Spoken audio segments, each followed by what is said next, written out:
바야흐로 100세 시대가 눈앞에 다가왔습니다. 한 조사에 따르면 남자는 86.3세, 여자는 90.7세로 사상 처음 평균 수명이 90세를 돌파한 겁니다.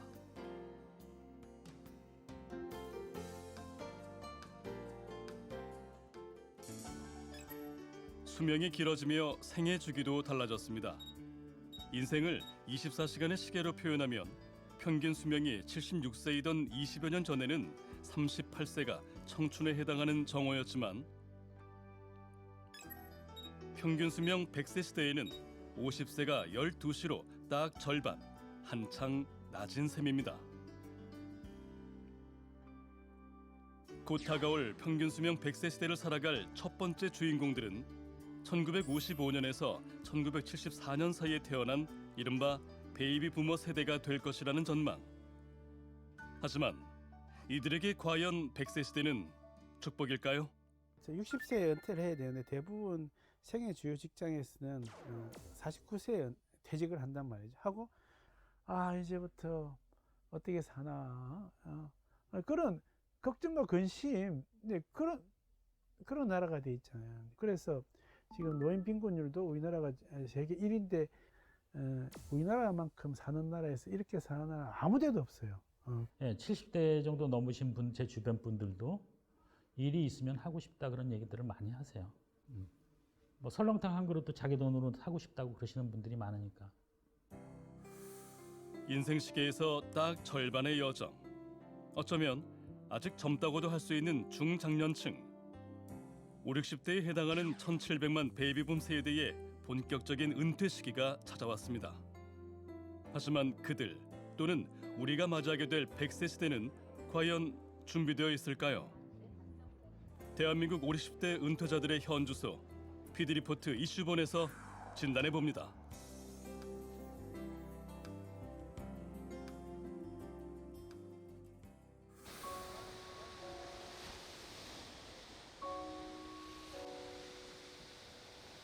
바닷바람이 유난히 매섭던 지난 2월의 어느 날, 우리는 강릉의 바닷가에서 자신의 기구한 상황을 전하고자 하는 한 중년의 남성을 만났습니다. 축 처진 어깨와 허탈한 걸음에서 깊은 시름이 엿보이는 이 남성에게는 대체 무슨 일이 있었던 걸까요? 하루하루 사는 게 지옥입니다. 그래서 솔직히 자살할 생각도 지금 여러 번 하고 있어요. 지금도 없지 않아 그런 생각 가지고 있는 부분도 있고요. 이 사람은 뭐 하겠나 싶기도 하고. 죽음까지 생각할 정도로 힘든 시간을 보내고 있다는 님 씨. 그 시작은 하던 사업이 안 돼 노후를 걱정하고 있던 그에게 날아온 한 통의 문자였습니다. 지금 현재는 제가 사업자 폐업을 했기 때문에 저번 달 1월 15일자로 이제 폐업을 했습니다. 할 일도 없고 머릿속에 잡생각 들어가다 보니까 이제 그 문자가 온 게 5만 원을 가지고 20만 원을 만들어주겠다 이런 형태의 스팸 문자를 보고 이거는 한번 해봐야겠구나. 저도 모르게 문득 그런 머릿속에 딱 들어간 거예요. 꽂힌 거예요. 그래서 바로 그 사기꾼 그 스팸 문자 들어간 거에다가 제가 문자를 넣었죠. 문자를 넣었더니 바로 연락이 왔습니다. 연락이 와서 자기가 이제 가르쳐 주겠다는 거죠. 지금 제가 피해를 본 금액은 1억 730만 원 정도 됩니다. 그런 유형의 투자 사기가 많다는 것을 알고 있었음에도 귀신에 홀린 듯 연락을 하게 됐다는 임 씨. 그의 마음을 움직이게 했던 것은 당장 소득이 없다는 절박함이었습니다. 올해 56세의 임 씨는 결혼식 촬영 등의 사업을 했지만 유지가 쉽지 않았습니다. 함께하던 컴퓨터 수리업마저도 빠르게 변화하는 환경에 점차 손님이 뜸해져 결국 폐업을 했다는데요. 장사가 안 되고 그때도 좀 힘들었어요. 제가 제가 그렇다고 보유하고 있는 재산이 있는 것도 아니고 이랬기 때문에 첫째는 제 사업하는데 필요한 자금 그거를 좀 만들고 싶은 욕심이었고, 두 번째는 제가 이제 나이 자꾸 먹어가니까 제 노후를 또 대비하기 위한 그 두 가지 목적을 동시에 제가 가지고 희망을 안고 투자를 한 거죠. 결국 희망이 절망으로 돌아간 거고. 예. 이제 12월 그 초부터 이 매니저라는 여자가 이제 저를 계속 유혹을 했어요. 예, 내가 돈이 없다 그랬거든요. 돈이 없고 지금 장사도 안 되고 지금 뭐 그 거금을 투자할 만한 그게 안 된다. 예. 그랬더니까 이제 대출 쪽으로 유인을 한 거죠. 예, 금융권에다가 대출을 받으시면 가능할 거다. 노후에 대한 희망을 안고 시작한 투자는 결국 1억 원이 넘는 큰 빚만 남기게 됐고 임 씨를 파산의 지경까지 몰고 갔습니다. 생계 때문에 일을 구해야 하지만 그마저도 쉽지 않다는데요. 소득은 없고 형제들의 돈까지 더한 빚만 눈덩이처럼 불어나는 상황. 빚 독촉에 제가 엄청 시달리고 있습니다. 지금. 그래서 하루하루 사는 게 지옥입니다. 빚을 갚으려면은 직장 다니는 게 오죽하면 제가 투자까지도 생각하고 있거든요 지금. 근데 워낙 지금 뭐 경기도 안 좋고 일자리도 구하기 어렵고. 아직 조금 더 현업에서 일을 하실 수 있는 나이신데 네. 일자리 찾기가 쉽지 않으신가 봐요. 제가 뭐 보시다시피 체구가 좀 작아서 그런지 모르겠습니다만은 좀 예민을 많이 당했습니다. 이번에 지금 제가 면접을 12군데를 가봤는데 다 캔슬입니다. 천직으로 알던 기술은 더 이상 가치가 없어지고 눈 깜짝할 사이에 변하는 세상을 따라가기에 쉽지만은 않은 나이. 연령 제한이 없다는 구인 광고에는 모두 지원해봤지만 거절의 이유는 56세라는 나이와 체력이었습니다. 임 씨에게 요즘 유일한 위로가 되는 것은 인터넷 카페. 대부분 투자를 했다가 사기에 휘말린 비슷한 처지의 사람들이 모여있는 곳입니다. 그 피해자 카페에 계신 분들도 네. 노후 자금 대비로 그런 대부분 다 그렇습니다. 우리처럼 나이 특히 50대들은 대부분 다 그렇고 뭐 심지어 70대인 그 노인분들도 마찬가지고 다 똑같은 피해자들. 전국의 그 수많은 그 피해자들이 같이 서로 위로해주고 힘이 돼주고 비록 그리지만요. 불러서 서로 힘내자, 화이팅 합시다 뭐 이래가지고 그런 데서 제가 이제 좀 조금이라도 희망을 갖고 저도 이제 버티려고 하는 거고, 심적으로 엄청 우리 피해자들이 다 지금 피가 마르고, 말 그대로 절규죠, 절규. 50대 중반이면 사회와 가정에서 어느 정도 안정된 위치를 찾을 나이지만 인생에서 가장 큰 위기를 맞게 됐다는 임 씨. 이런 상황은 비단 임 씨뿐만의 문제가 아닙니다. 우리는 임 씨와 같이 1955년에서 74년 사이 태어난 세대를 일컬어 베이비 부머라 부르는데요. 전쟁 이후에 그러니까 출산이 가수가 됐을 때, 출산이 갑자기 폭발적으로 늘었을 그 시기라고 얘기하고요. 우리나라에서는 55년부터 63년 이걸 주로 베이비붐 세대라고 그러고, 그걸 1차 베이비붐이라고 하고 2차 베이비붐은 64년부터 74년 이렇게 10년 이렇게 하고 있고요.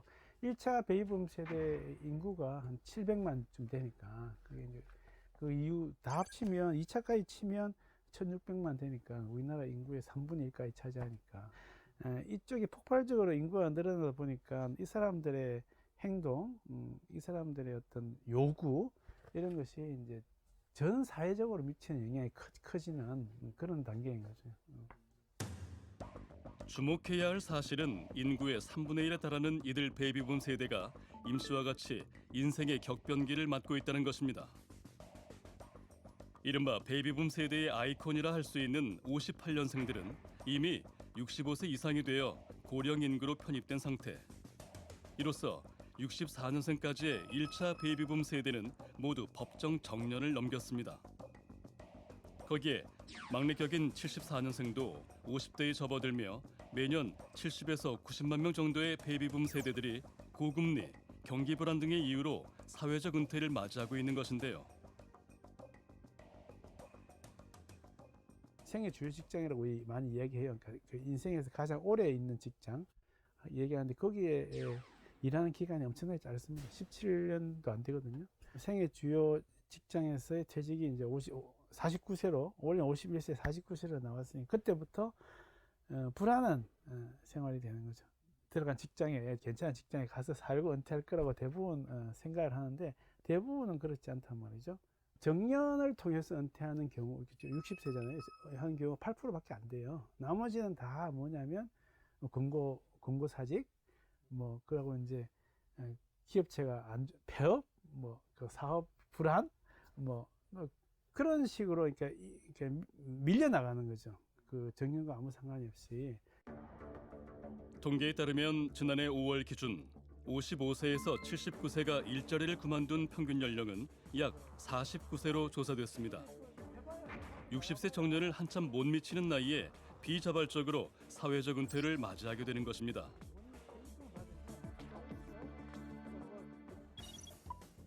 문제는 베이비붐 세대의 사회적인 은퇴가 빈곤으로까지 이어지고 있다는 사실입니다.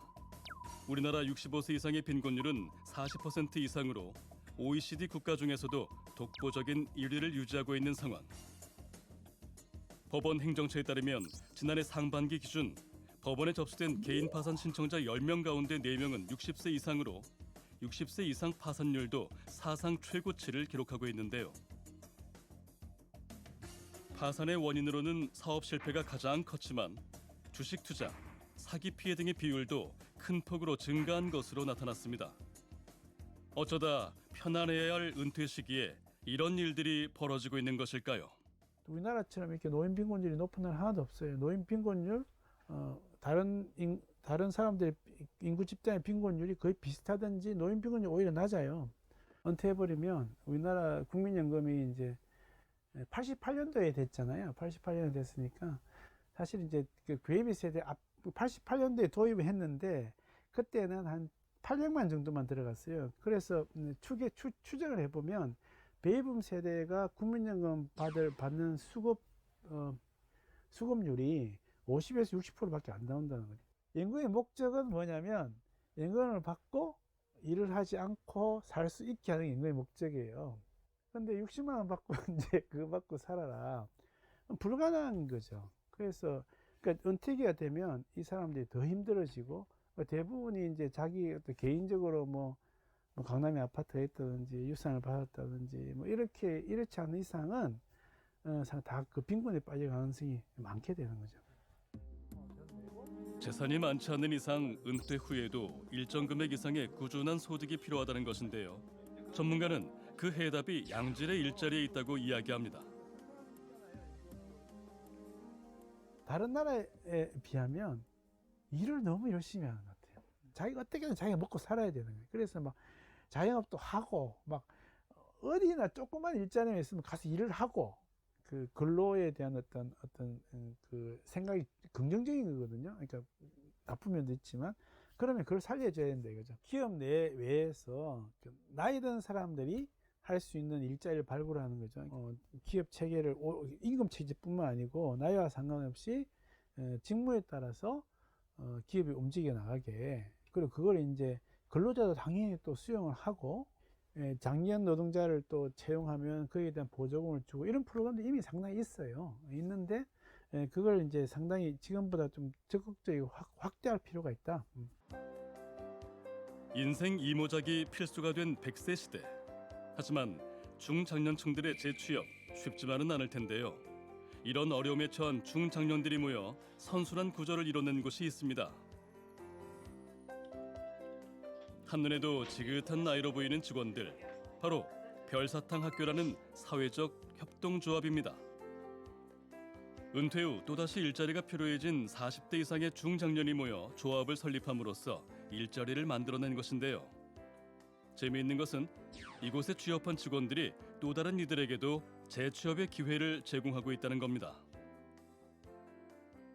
우리나라가 고령화 이제 사회로 접어들면서 정년 퇴직을 하시고 또는 명예퇴직을 하시고 다시 또 한번 일을 시작하시는 분들한테 어떤 일자리에 대한 제공 이런 것들을 조금 우리가 윤활제 역할 정도죠. 징검다리 역할을 해주면 좋겠다라는 생각으로 이제 시작을 하게 되었고, 일반 사업보다는 국가가 시행하는 사업을 주로 많이 시행을 하고 있는데, 주로 이제 시니어 계층으로 해서 시장형, 공익형, 재능기부형 이렇게 해가지고 저희가 이제 중장년 시니어 대상으로 하는 일자리 제공 그런 어떤 플랫폼 역할을 하고 있습니다. 은퇴 후 경력을 살려 조합에 취업한 직업 상담사가 구직자에게 유형에 맞는 일자리를 안내하는 것은 물론 생애 주기에 맞는 교육 프로그램 등으로 은퇴 후의 삶을 설계하는 데 도움을 주고 있다는데요.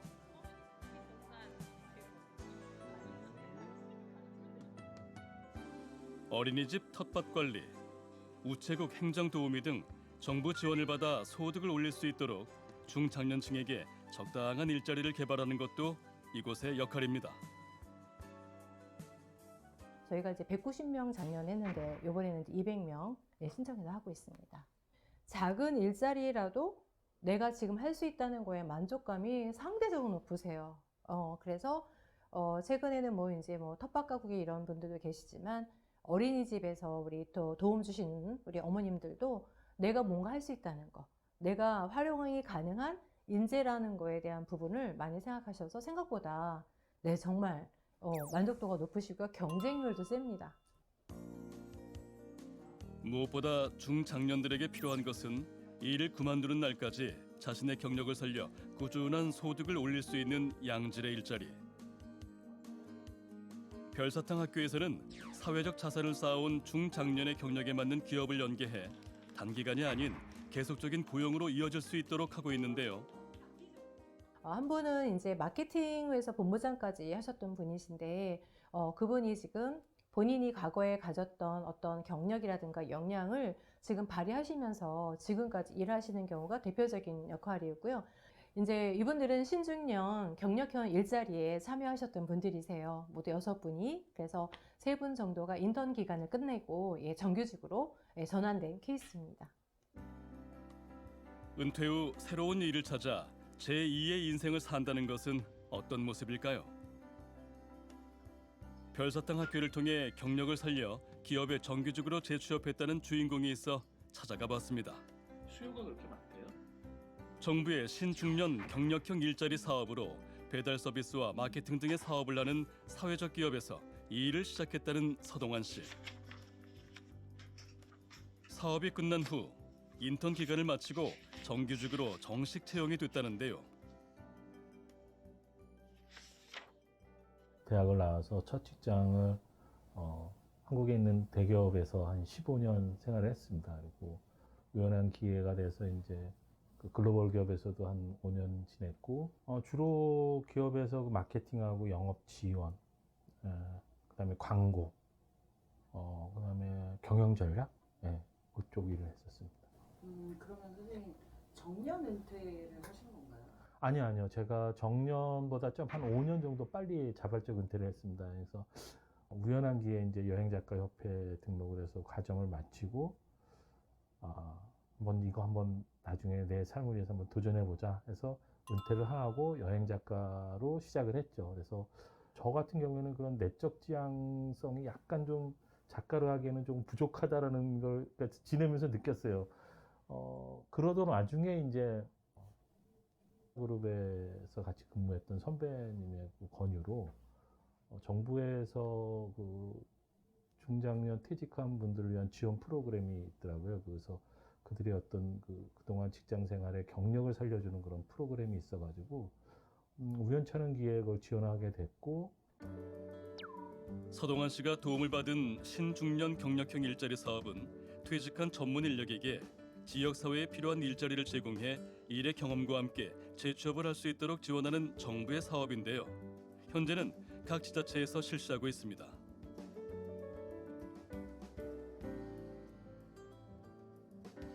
퇴직 전 대기업에서 기획과 마케팅 등의 업무를 담당했던 경력을 인정받아 임원으로 경영에 참여하고 있다는 서동환 씨.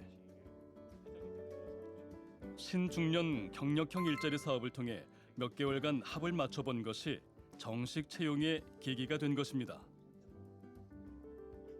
올해 61세의 나이 서동환 씨와 같이 재취업을 한다는 것은 동년배들 사이에서도 흔하지 않은 일이라고 하는데요. 이렇게 다시 일하셨을 때 주변의 반응은 좀 어땠어요? 일단 두 종류로 나눠졌어요. 한 종류는 그래 일할 수 있을 때 일하는 게 좋지. 그리고 좋네. 뭐 활기차 보이고 또 한 부류는 부러움 반, 뭐 배 아픈 반. 그래서 뭐야 너는 왜 이렇게 복이 많어? 뭐 이런 반응도 있었고 경제적인 부분이나 어떤 관계 속에서의 존재 의미를 느낄 수 있는 이런 부분, 건강하게 좀 더 오래 하고 싶다라는 생각도 좀 들고요. 그래서 요즘은 더 오히려 더 건강 더 챙기고 운동 더 열심히 하고 생활이 그래서 좀 더 활기차진다고 그럴까? 좀 액티비티해지는 그런 측면이 있더라고요. 그래서 무엇보다도 자신을 필요로 하는 곳에서 다시 하루를 바쁘게 살 수 있다는 것이 행복하다는 서동환 씨. 일자리가 필요했던 은퇴 중장년과 대기업에서 오래 쌓아온 노하우가 필요했던 기업이 만나 서로 만족스러운 결과를 얻고 있는 건데요. 최근에는 서동환 씨의 경험을 살려 기업의 이익을 창출할 수 있는 사업까지 진행하게 돼 그 존재가 더욱 빛을 발하고 있다고 합니다. 오늘은 답사차 인근 생태공원에 나왔습니다.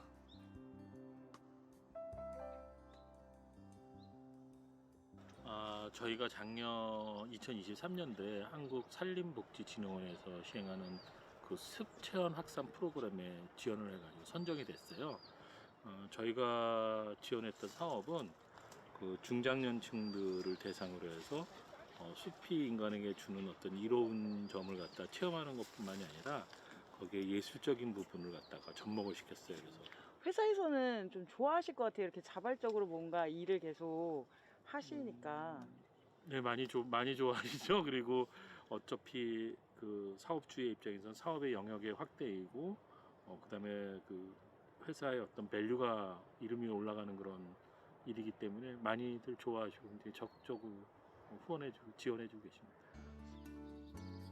은퇴 후 다시 직장 생활을 할 수 있을 거라고는 생각하지 못했다는 서동환 씨. 자신이 이뤄낸 눈에 보이는 성과와 주변의 인정이 노후에 대한 새로운 희망을 가지게 했답니다. 제가 봤을 때 제가 건강할 수 있는 나이가 한 80이다라고 생각하는데 욕심은 80까지죠. 저는 그러고 싶습니다. 그리고 일이 이렇게 뭐 살기 위해서 하는 일이 아니라 나라는 사람의 존재 의미를 느끼는 그 나를 확인하는 그런 하나의 그 방법이다라고 생각하기 때문에 뭐 급여가 많고 적고 이런 걸 떠나서 또 일의 뭐 기천을 떠나서 나를 확인한다라는 그런 의미에서 저는 80 정도까지는 일을 하고 싶습니다. 정부에서도 최근 더욱 부각되고 있는 중장년의 일자리에 대한 사회적 요구를 반영해 다양한 사업을 진행하고 있습니다. 대표적인 것이 바로 이곳 중장년 내일센터입니다. 은퇴를 했거나 은퇴를 앞둔 구직자들로 상담센터가 북적이는데요. 아시겠지만 초고령화 사회가 되잖아요. 그래도 오랫동안 이제 일을 활동을 하셔야 할 텐데 그럼 직업에 대한 부분들이 2번, 3번, 산무자까지도 가셔야 될 텐데 대부분 이런 준비나 이런 부분들이 좀 많이 부족하셔서 혼자 이거 개인의 준비만으로는 머무를 수가 없다라고 해서 정부에서 중장년 전담 이제 센터를 마련을 했고요. 그래서 중장년 내일센터에서는 40세 이상의 중장년층 분들을 위해서 경력 관리, 재취업, 전직에 대한 부분들 같이 도와드리고 있습니다. 우리 같은 목표 수영, 나의 경력 개발을 위해서 모이신 걸로 알고 있고요. 우리 모두 함께 오늘 즐겁고 또 유익하게 보냈으면 좋겠습니다. 전국 33개소에서 운영되고 있는 중장년 내일센터에서는 신규 채용에 대한 설계와 함께 정부의 지원금을 연결해 중장년의 재취업은 물론 고용 안정을 돕고 있는데요. 거기에 취업에 필요한 자격증과 직무 교육으로 중장년이 계속 노동시장에 머무를 수 있도록 다양한 활동도 함께하고 있다고 합니다. 참여자의 대부분은 50대 이상으로 계약기간 만료, 회사의 사정 등으로 퇴직하게 된 사람들. 제가 이제 전업을 해야 되는 상황인데 그래서 이제 여기 무조건 교육을 한번 받으러 오자 그랬는데 깜짝 놀란 게 이러한 시설을 갖추고 이러한 전문성이 있고 친절한 사람들이 이런 교육을 하고 있구나. 그래서 되게 힘들었지만 교육 내용이 좋았어요. 실질적으로 아직 뭐 취업된 상태는 아닌데 취업에 도움이 될 것 같고 끝까지 도와드리겠다는 말도 하고 그래서 이게 좀 의지가 좀 되긴 하더라고요. 100세 시대 앞으로 살아갈 긴 날들에 대한 막막함, 중장년이라면 한 번쯤 느껴보셨을 겁니다. 갑자기 찾아온 은퇴 상황에 좌절하지 않도록 다양한 정보와 교육을 제공해 인생의 후반부를 다시 꿈꿀 수 있게 하는 것이 내일센터가 존재하는 이유라는데요. 앞으로 기대 수명이 100세 이상까지 간다고 하는데 직업을 전환을 할 때 어떤 준비를 하셔야 되는지에 대한 것들도 경력관리 교육도 같이 참여하세요. 그뿐만 아니라 저희가 올해 또 폴리텍 대학하고도 같이 연결을 해서 직업을 전환하기 위한 직업 체험이라든가 이런 부분들 워크숍도 같이 참여하고 있고요. 뿐만 아니라 이제 저희 개인별 상담 서비스에서 좀 국한화되지 않고 중장년층분이 갈 수 있는 일터에 대한 부분들이나 일자리에 대한 부분들도 같이 좀 발굴하고 있어요. 수명 연장은 인간의 오랜 꿈이었습니다. 100세 시대, 그 꿈이 빠르게 실현되어 가고 있는 지금, 주어진 시간이 축복이 되기 위해서는 우리도 준비를 서둘러야 하지 않을까요? 중장년이 한 번 더 인생의 꽃을 피울 수 있도록 모두의 관심과 응원이 필요한 때입니다. 독일에 오래 살았는데 그 사람들은 은퇴 때 너무 막 즐겁게 파티를 드디어 이제 나는 일을 안 하고 연금으로 살 수 있게 됐다. 그러면서 다 파티를 해요. 과연 우리가 어떤 세상을 사회를 만들 것인가, 그걸 위해서 국가는 무엇을 해야 될 것인가에 대해서 다시 한번 검토하고 새로운 방향을 모색해야 되지 않겠는가, 그렇게 생각합니다.